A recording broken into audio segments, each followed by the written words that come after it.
check sound. Hello. Hello. Professor Ramasankar Dubey, sir, Honorable Vice Chancellor of Central University of Gujarat, has more than 47 years of teaching experience and more than 180 articles to his credit. Sir was honored with Lifetime Achievement Award and has been ranked among the top 2% scientists in the world. You are welcome, sir. भारतीय ज्ञान परंपरा पर आयोजित इस त्रिदिवसीय संगोष्ठी की मुख्य अतिथि गुजरात विश्वविद्यालय की माननीय कुलपति प्रोफेसर नीरजा गुप्ता जी, गुजरात साहित्य अकेडमी के अध्यक्ष doctor Bhagyesh Jha ji, ministry of education government of India Indian knowledge system coordinator professor Ghanti Murthy जी, माननीय कुलपति सोमनाथ संस्कृत विश्वविद्यालय प्रोफेसर सेनापति जी,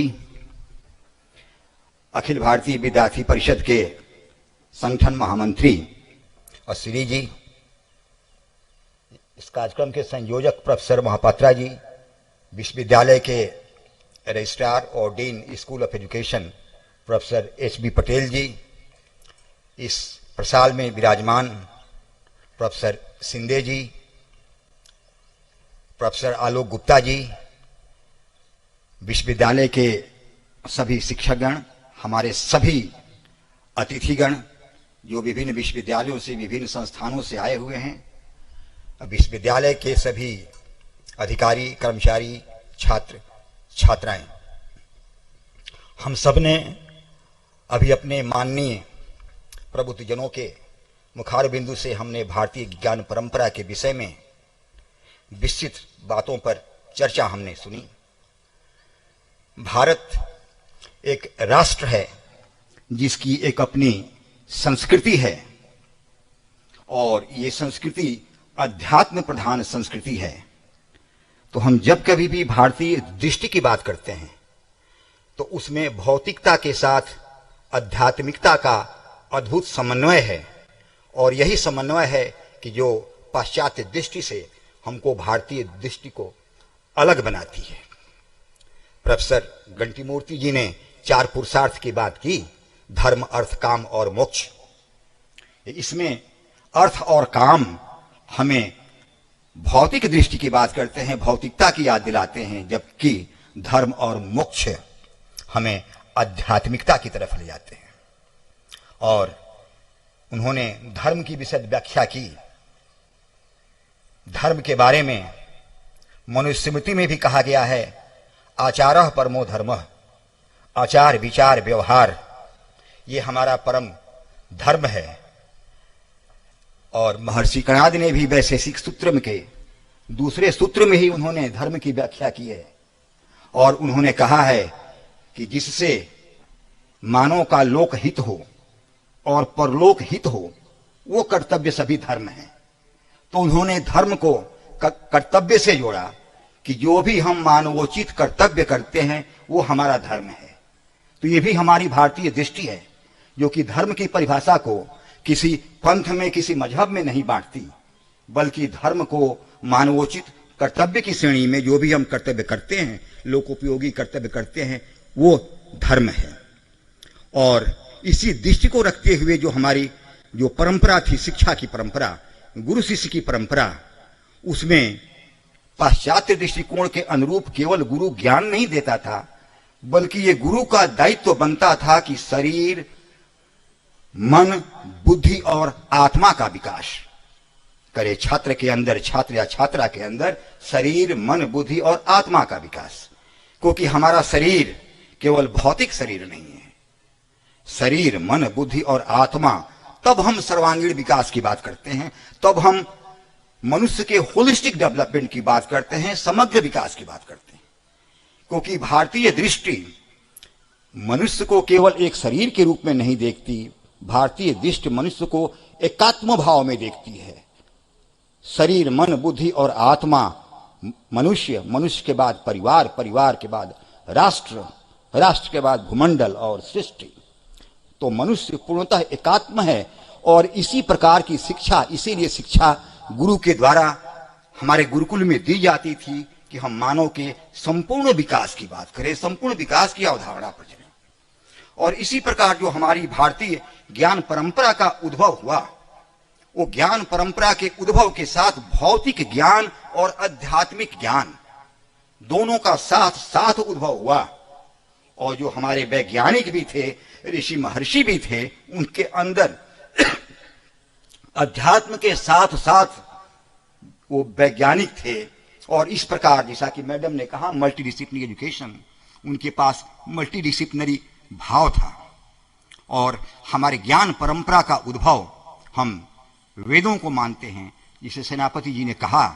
और वेद अप्रमेय है, उसके लिए प्रमाण की आवश्यकता नहीं है। वेद अपौरुषेय है, मनुष्य मात्र में उतना सामर्थ्य नहीं कि वेद की पूर्ण तरीके से वो व्याख्या कर सके। खुद महर्षि कणाद लिखते हैं अपने वैशेषिक सूत्र में कि जो भी प्रयोग के आधार पर साबित किया गया है वही वैशेषिक सूत्र के अंदर में वर्णन किया गया है। तो अब ऋषि महर्षि उस समय उनकी प्रयोगशाला क्या थी, किस प्रकार प्रयोग करते थे, मगर उन्होंने लिखा कि प्रयोग के आधार पर जो किया गया है, जो सच पाया गया है, उसी का वैशेषिक सूत्र में जिक्र है, उसी का उसमें वर्णन है। इसी प्रकार भारत ने, भारतीय दृष्टि और ज्ञान परंपरा ने दर्शन दिया, जिसका कि मैडम ने वर्णन किया कि हमारे यहाँ जो खट दर्शन है, चाहे हम सांख्य की बात करें, मीमांसा की बात करें, वैशेषिक की बात करें, हम योग की बात करें, ये सारे दर्शन भारत ने आध्यात्मिक भाव, दर्शन, जो दृष्टि, जो देखने का, वो पूरे विश्व के लिए दिया दर्शन। और जिसमें अभी अद्वैत वेदांत की चर्चा उन्होंने की। अद्वैत वेदांत हम जानते हैं आचार्य शंकर, जिन्होंने कहा कि ब्रह्म सत्यम जगत मिथ्या। सत्य तो परम ब्रह्म परमेश्वर है, वही सत्य है, और संपूर्ण जगत मिथ्या है, क्योंकि जगत तो परिवर्तनशील है, भौतिक है, आज है कल नहीं है, मगर परम सत्य वही परम ब्रह्म है। और यही हमारे वेद भी यही बताते हैं। आध्यात्मिक दृष्टिकोण के बारे में वेद भी बताते हैं कि वेद के जो हमारे यहाँ 4 वेद हैं, वो चारों वेदों के जो 4 महावाक्य हैं, वो यही हमको ब्रह्म से साक्षात्कार कराते हैं, ब्रह्म के बारे में। यजुर्वेद के बृहदारण्यक उपनिषद में चर्चा आती है कि जब गार्गी प्रश्न करती है ऋषि याज्ञवल्क्य से कि ऋषिवर ब्रह्म का स्वरूप क्या है, तो बताते हैं याज्ञवल्क्य जी, अहम ब्रह्मास्मि, मैं ब्रह्म हूं। वो ब्रह्म का तत्व हमारे अंदर है और ब्रह्म का तत्व वो तुम्हारे अंदर है, वही ब्रह्म है।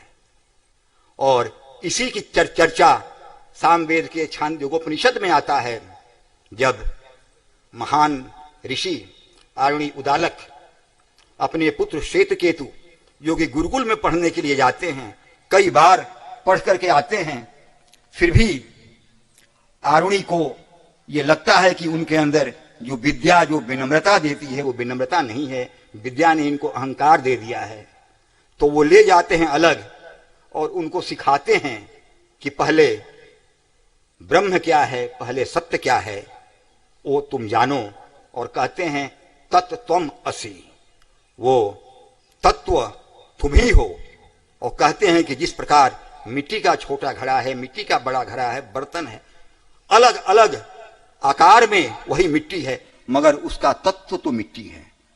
तो वही तत्व तुम्हारे अंदर है और वही तत्व ब्रह्म है।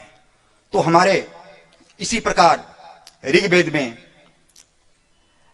ऐतरेय उपनिषद में आता है प्रज्ञानम ब्रह्म, कि ब्रह्म वो ज्ञान से भी अधिक कॉन्शसनेस, प्रज्ञान, प्रज्ञानम ब्रह्म, वो ब्रह्म का स्वरूप वो प्रज्ञान है।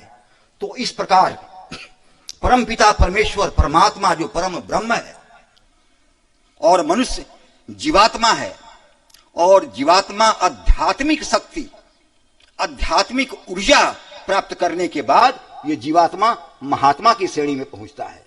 और परम पिता परमेश्वर तो परमेश्वर है जो कि त्रिगुणातीत है, वो सभी दोषों से मुक्त है। तो ये हमारी आध्यात्मिक चेतना है कि हम परमपिता परमेश्वर की संतान हैं, तो हम सभी एक हैं, तभी हम वसुधैव कुटुंबकम की बात कर सकते हैं। तभी स्वामी विवेकानंद जी अमेरिका में जाकर के my dear American sisters and brothers की बात कर सकते हैं, क्योंकि हम परमपिता परमेश्वर की संतान हैं। तो ये हमारी भारतीय दृष्टि है। हमारी भारतीय दृष्टि अभी औषधि की और विभिन्न विषयों की, विज्ञान की विषयों की चर्चा हुई।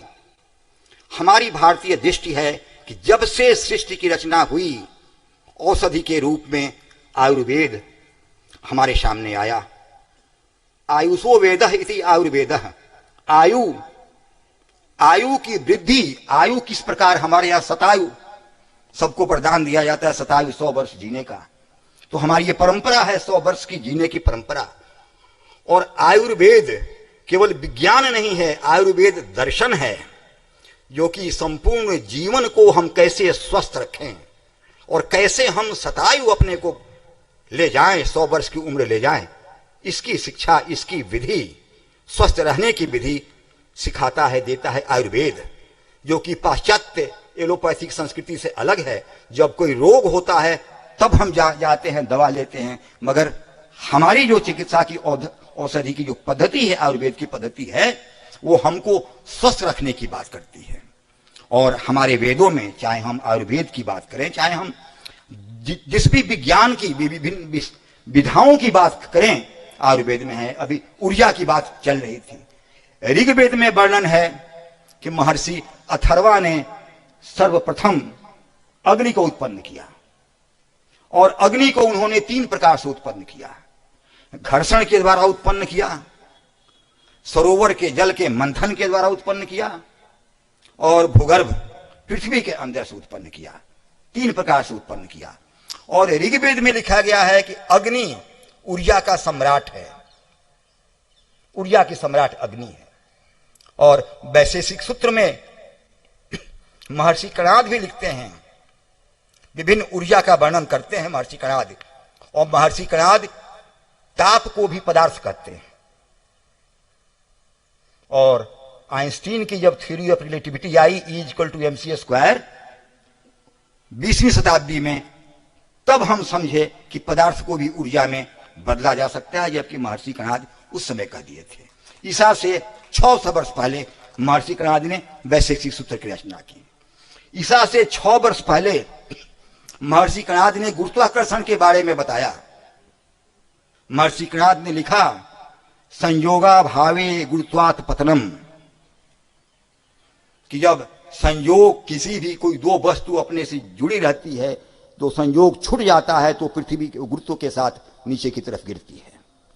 महर्षि कणाद से भी पहले हम महाभारत में जाएं तो भीष्म पितामह युधिष्ठिर को पृथ्वी के गुण के बारे में बताते हैं, और कहते हैं कि पृथ्वी का गुण होता है गुरुत्व, पृथ्वी का गुण होता है भार वहन करना, पृथ्वी का गुण होता है कठोरता, पृथ्वी का गुण होता है उत्पादकता।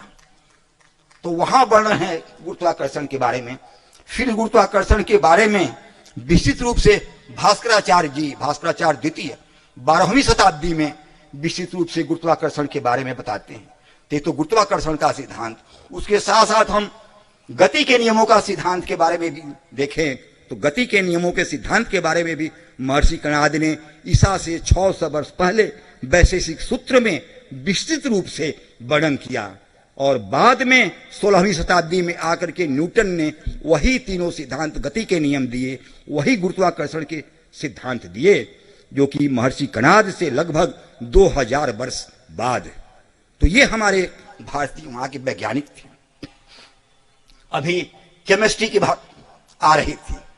हमारे यहां ऋग्वेद में भी धातुओं के परिवर्तन की बात की गई है, सोना की बात की गई है, सोना की महत्ता के बारे में बात की गई है। आचार्य नागार्जुन, जो कि ईसा से 200 वर्ष बाद हुए थे, आचार्य नागार्जुन, उन्होंने पारद को सोने में कैसे बदला जाए वो विधियां उन्होंने बताई। उन्होंने पारद के 16 संस्करण के बारे में उन्होंने बताया। और आप लोगों को बताना चाहूंगा मैं, काशी हिंदू विश्वविद्यालय के संस्थापक महामना पंडित मदन मोहन मालवीय जी, जब काशी हिंदू विश्वविद्यालय बन रहा था तो मालवीय जी को किसी ने बताया कि पंजाब में एक वैद्य हैं जो कि आचार्य नागार्जुन की पद्धति से वो पारद को सोने में बदल देते हैं। तो मालवीय जी ने उनको बुलाया था और गांधी जी के जो पीएस थे देसाई जी, महादेव देसाई जी, वो भी वहां पर मौजूद थे और उन्होंने 1 किलो पारद को सोने में उन्होंने बदला और कई प्रयोगशालाओं में उनको टेस्ट करवाया तो 99.9% वो सोना निकला। और इसका वर्णन आज भी आप जाइए काशी विश्वविद्यालय के मंदिर में तो ऊपर लिखा हुआ है कि इसी जगह पर पारद को सोने में बदला गया। तो ये हमारी भारतीय ज्ञान की परंपरा थी ईसा के दूसरी शताब्दी बाद।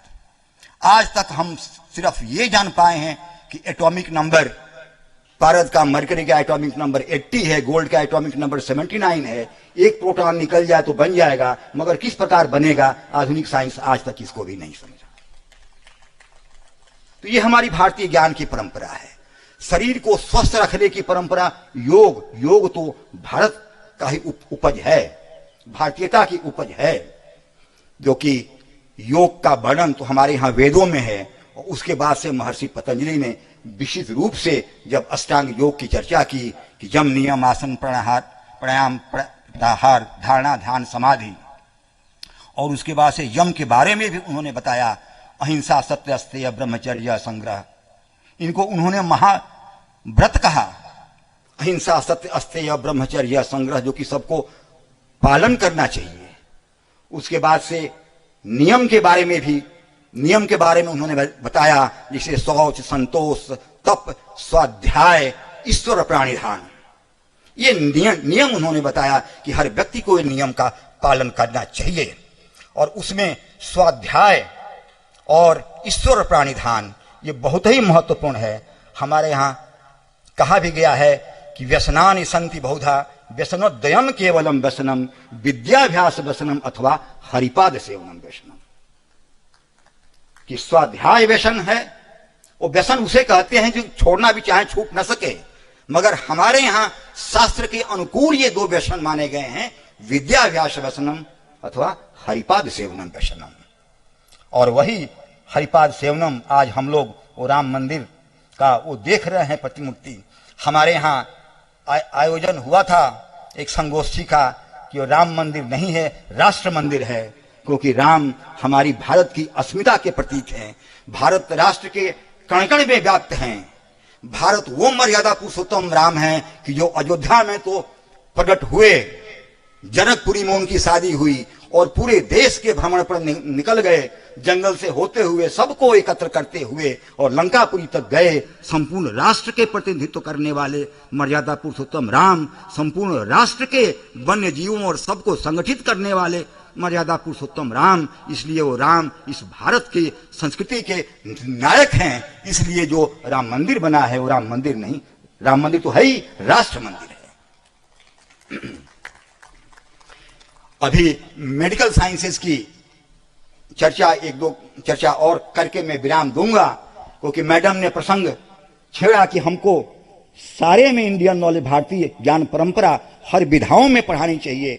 तो मैं यही कहना चाहूंगा कि कोई भी क्षेत्र विज्ञान का, दर्शन का, कला का ऐसा नहीं है कि जिसमें भारत ने ध्वजा अपनी आगे न लहराई हो, क्योंकि भारत विश्वगुरु इसीलिए रहा है कि हमारे यहाँ हर क्षेत्र में ज्ञान की परंपरा रही है, समृद्धशाली परंपरा रही है। इसीलिए 18वीं शताब्दी तक भारत का कंट्रीब्यूशन वर्ल्ड के जीडीपी में हम देखें तो 25 से 30% का रहा है, कि हमारे वो ज्ञान परंपरा के आधार पर ही हमारे यहाँ विज्ञान, टेक्नोलॉजी और सारे डिसिप्लिन हमारे आगे बढ़े थे। आचार्य सुश्रुत और चरक की बात सेनापति जी ने की। आचार्य सुश्रुत काशी की धरती से पैदा हुए, काशी की धरती पर पैदा हुए थे ईसा से 600 शताब्दी पहले।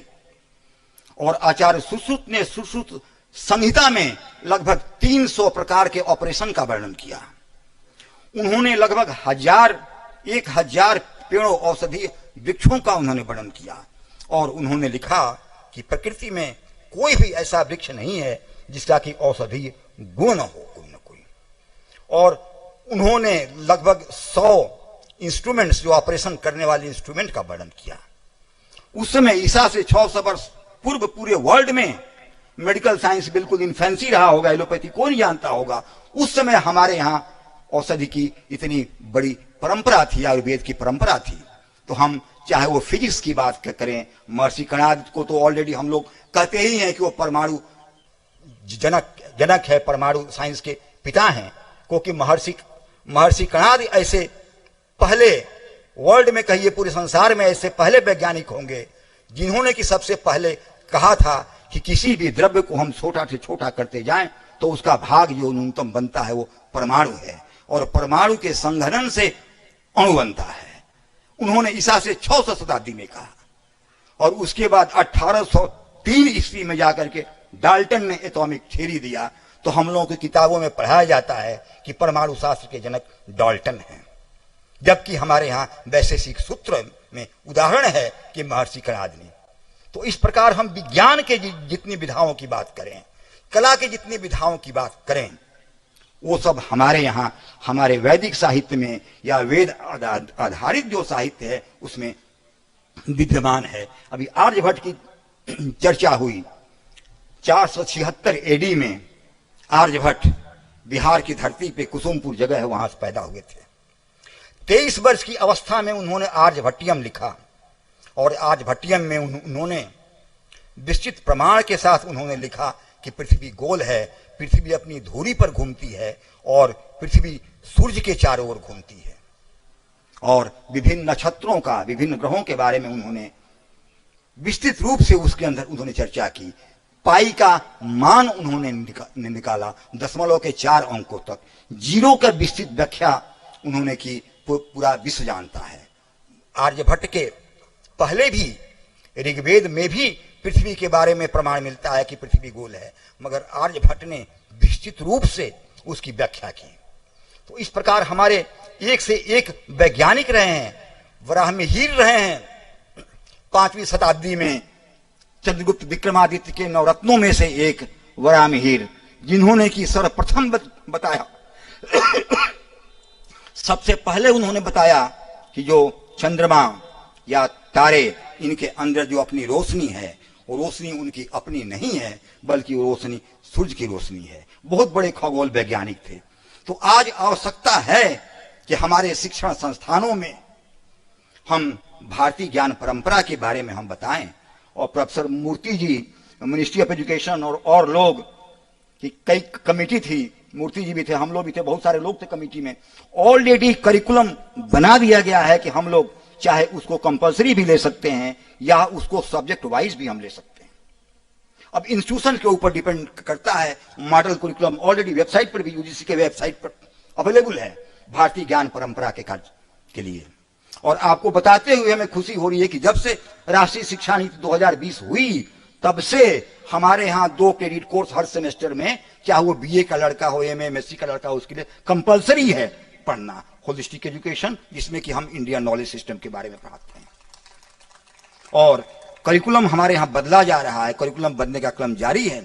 और उसमें हम चाहेंगे तो सारे शिक्षण संस्थाओं से कि हम जब शुरुआत करें अपने फिजिक्स की, केमिस्ट्री की, एनवायरमेंटल साइंस की, जिसकी भी डिसिप्लिन की, ह्यूमैनिटी सोशल साइंसेज में भी, तो हमारे जो भारतीय ज्ञान है उसको हम पहले लाएं, क्योंकि 100 का भाव जागृत करना ज्यादा जरूरी है। गुलामी की मानसिकता से दूर होना ज्यादा जरूरी है, तभी हम अपने पैरों पर खड़ा हो सकते हैं। इसीलिए हमको अपने हेरिटेज के ऊपर, अपने भारत वैभव के ऊपर हमको गौरवान्वित होना जरूरी है, आवश्यक है। और खास करके युवा पीढ़ी में वो संस्कार लाना है, वो भारतीय मूल्यों का बीजारोपण करना है।